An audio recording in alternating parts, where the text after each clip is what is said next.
మీ ప్రాంతానికి ఎలాంటి సహాయము అందించలేదు, మీ ప్రాంతానికి నిధులు ఇవ్వలేదు. అదేవిధంగా గోండులకు మంత్రివర్గంలోనే స్థానం ఇవ్వలే.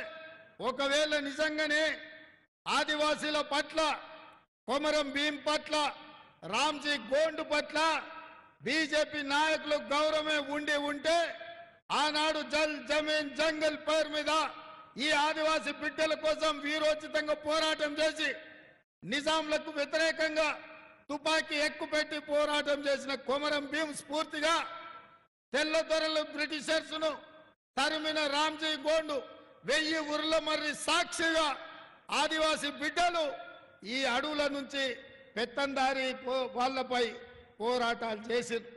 మరి గోండులు ఆదివాసీల ప్రాంతంలో మా లంబాడ సోదరులు హక్కుల కోసం కొట్లాడుతుంటే రాష్ట్రంలో బీఆర్ఎస్ కానీ కేంద్రంలో బీజేపీ కానీ మీ సమస్యల్ని పరిష్కరించే ప్రయత్నం చేయలే.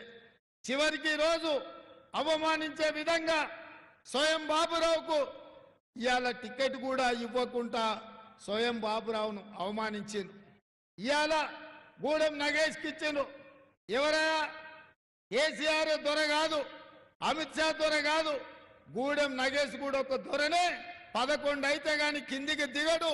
పేదవాళ్ళు ఆదివాసీలు పోయి చేయి కలిపితే ఎంబడే చేతి దస్తి పెట్టి తూడ్చుకుంటాడు. ఇవాళ మీరు ఆలోచన చేయండి. అత్రం సక్కు గురించి ఇంకా నేను ఎక్కువ చెప్పాల్సిన పని లేదు. ఈ ప్రాంతం నుంచే కాంగ్రెస్ పార్టీ కార్యకర్తలు కష్టపడి గెలిపిస్తే ఎక్కడికి పోయిండో, ఏమి జరిగిందో మొన్నటి శాసనసభ ఎన్నికల్లోనే మీరందరూ చూసిండ్రు. కాబట్టి ఇవాళ జరుగుతున్న పరిణామాలు నేను ఒక్కటే మాట ఆదిలాబాద్ జిల్లా ఆడబిడ్డలకు చెప్పదలుచుకున్నా. ఇది 18వ పార్లమెంట్ ఎన్నికలు. 17 సార్లు ఇక్కడ ఎన్నికలు జరిగితే ఏ ఒక్కసారి ఏ పార్టీ ఆదిలాబాద్ పార్లమెంటు ఆడబిడ్డలకు టికెట్ ఇవ్వలే.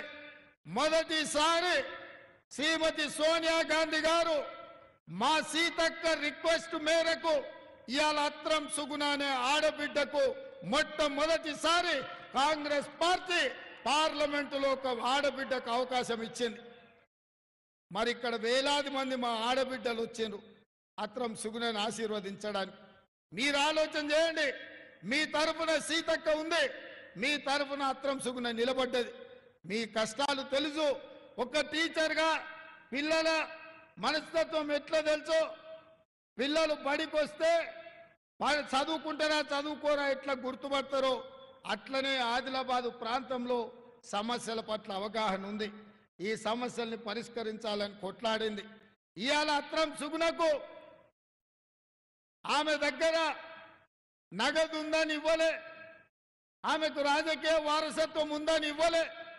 కేవలం చదువుకున్న ఆడబిడ్డ ఆదిలాబాదు సమస్యల పట్ల అవగాహన ఉన్నది, మీ సమస్యల పట్ల కొట్లాడే తెగింపు పోరాటం ఉన్నది, మీ సమస్యల్ని పరిష్కరించే సత్తా ఉన్నది.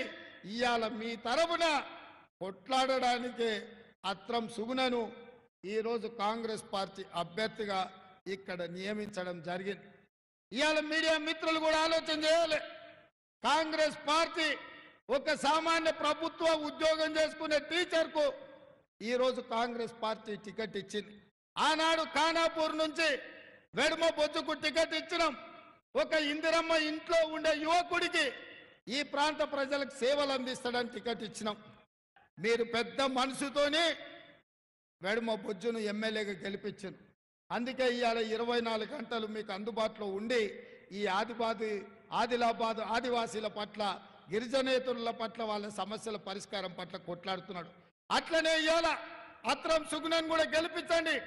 రోజుకు 18 గంటలు మీకోసం కొట్లాడుతుంది, మీ సమస్యల పరిష్కారం కోసం నిలబడుతుంది. ఆనాడు కొమరం భీం రామ్జీ గోండు నుంచి మొదలు పెడితే ఈనాడు ఆదివాసీల వరకు ఈ సమస్యల పట్ల కొట్లాడే చిత్తశుద్ధి ఉన్నది. ఇక నా గురించి మీకు తెలుసు. నేను పిసిసి అధ్యక్షుడు అయిన తర్వాత మొట్టమొదటి కార్యక్రమం ఖానాపూర్లో ఉన్న ఇంద్రవెల్లి నుంచే మొదలుపెట్టిన. నేను ముఖ్యమంత్రి అయిన ఎంబడే మొదటి సంతకం ఇంద్రవెల్లి అమరవీరుల స్తూపాన్ని పర్యాటక కేంద్రంగా స్థలం కేటాయించి ₹1 కోట్ల కేటాయించి అభివృద్ధికి నిధులు ఇచ్చిన. ఆనాడు 1981లో పోలీసు కాల్పుల్లో మరణించిన ఇంద్రవెల్లి అమరులకు వాళ్ళందరికీ ఇండ్ల పట్టాలు ఇచ్చినాం. ఇండ్లు కట్టుకోవడానికి 5 లక్షల రూపాయలు ఒక్కొక్క కుటుంబానికి ఇచ్చినాం. నాకు ఈ ఆదిలాబాద్ అంటేనే ఒక ప్రత్యేకమైన అభిమానం. అందుకే ఈ ఆదిలాబాద్ జిల్లాకు యూనివర్సిటీ ఇస్తా అని చెప్పిన. ఇప్పుడే మా విశ్వప్రసాదరావు గారు చెప్తున్నారు, ఇక్కడ ఒక పాలిటెక్నిక్ కావాలి, ఇక్కడ ఒక డిగ్రీ కాలేజ్ కావాలి. ఈ ప్రాంతం అభివృద్ధి చెందాలి అంటే విద్యా అవకాశాలు ఉండాలి అని.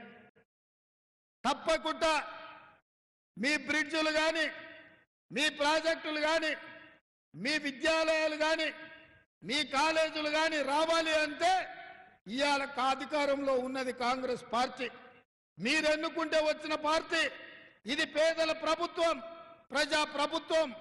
తప్పకుండా మీ సమస్యల్ని పరిష్కరించే బాధ్యత కాంగ్రెస్ పార్టీ తీసుకుంటుంది అని చెప్పి మీకు నేను మాట ఇస్తున్నా. మరి మిత్రులారా, ఇవాళ మీ ప్రాంతంలో CCI ఉన్నది, సిమెంట్ ఫ్యాక్టరీ మూత పడ్డది. 10 ఏళ్ళు కేసీఆర్ పట్టించుకోలే, నరేంద్ర మోడీ ఆ పరిశ్రమ తెరవలే.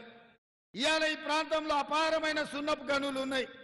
ఈ ప్రాంతంలో సిమెంట్ పరిశ్రమ వస్తే ఈ ప్రాంత అభివృద్ధికి, చాలా మందికి ఉపాధికి, ఇవాళ ఉద్యోగాలకు అవకాశం ఉంటుంది.